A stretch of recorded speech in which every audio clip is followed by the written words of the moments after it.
top story is about the Finance Ministry and the GST Council fixing their rates for services. And what we're hearing is that they've exempted healthcare and education from the GST list. Of course, the council is going to fix rates for other special category commodities like precious metals. A total of 1,211 items have been taken up for fitment. Finance Minister Arun Jaitley is, of course, in Jammu and Kashmir having meetings as the head of the GST Council.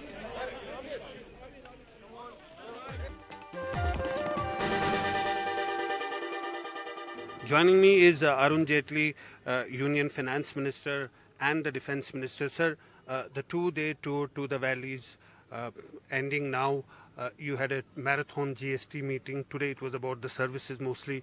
What can you tell us? Which are the items which have become costlier and which have become less costlier? Well, I think all the state governments and their ministers have been very, very considerate about the factor that the GST should not be oriented to increase inflation. So there is hardly anything where rates have been hiked.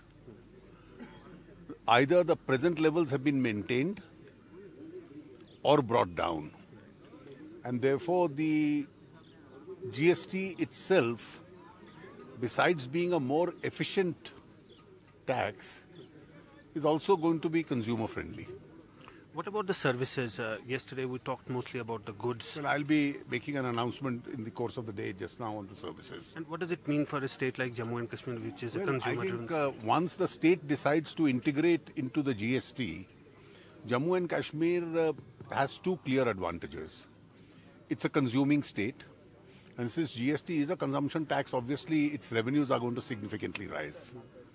The second advantage that Jammu and Kashmir consumers will get by integrating is that all products and services will start getting the input credit. If they don't integrate, then there would have been an embedded tax on the products already, and they'll have to pay the tax once again in the state. So they'll be taxed twice. So I think, though it's a complete freedom to the state of Jammu and Kashmir to decide its own fiscal cause, but it'll be in the interest of the state and its consumers, its citizens, that it integrates with the GST.